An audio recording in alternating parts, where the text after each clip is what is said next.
আগামী ফেব্রুয়ারি মাসে অনুষ্ঠিত হতে যাওয়া ন্যাশনাল প্রেয়ার ব্রেকফাস্টে বিএনপির ভারপ্রাপ্ত চেয়ারম্যান তারেক রহমান, মহাসচিব মির্জা ফখরুল ইসলাম আলমগীর ও স্থায়ী কমিটির সদস্য আমির খসরু মাহমুদ চৌধুরীকে আমন্ত্রণ জানিয়েছেন যুক্তরাষ্ট্রের নতুন প্রেসিডেন্ট ডোনাল্ড ট্রাম্প। 11 জানুয়ারি শনিবার বিএনপির মিডিয়া সেলের সদস্য সাইরুল কবির খান জানান, গতকাল শুক্রবার বিএনপি মহাসচিব আমন্ত্রণপত্র পেয়েছেন। সাইরুল কবির জানান, আগামী 5 থেকে 6 ফেব্রুয়ারি ওয়াশিংটন ডিসিতে ন্যাশনাল প্রেয়ার ব্রেকফাস্ট অনুষ্ঠানে অংশগ্রহণের জন্য বিএনপির এই 3 নেতাকে আমন্ত্রণ জানানো হয়েছে। মার্কিন এই বার্ষিক অনুষ্ঠানটি প্রথমে প্রেসিডেন্সিয়াল প্রেয়ার ব্রেকফাস্ট নামে পরিচিত ছিল, পরে 1970 সালে নামকরণ হয় ন্যাশনাল প্রেয়ার ব্রেকফাস্ট।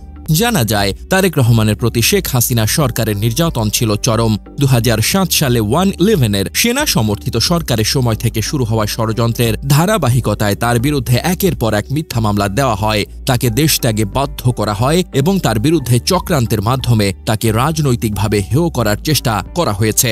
সরকারি যন্ত্রকে ব্যবহার করে তারেক রহমানের বিরুদ্ধে মিথ্যা প্রচারণা চালানো হয়েছে, এমনকি তার শারীরিক অবস্থাও অবনতির দিকে ঠেলে দেওয়া হয়েছিল।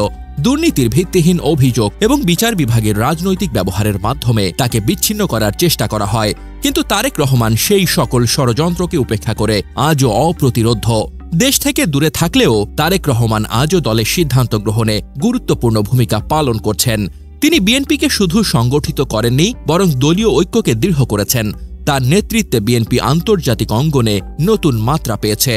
শেখ হাসিনা সরকারের দমন পীড়নের বিপরীতে তারেক রহমান সবসময় শান্তিপূর্ণ ও গণতান্ত্রিক আন্দোলনের পথ অনুসরণ করেছেন। তিনি একজন সাহসী নেতা, যিনি বাংলাদেশের ভবিষ্যৎ রাজনীতিতে গুরুত্বপূর্ণ ভূমিকা পালন করবেন।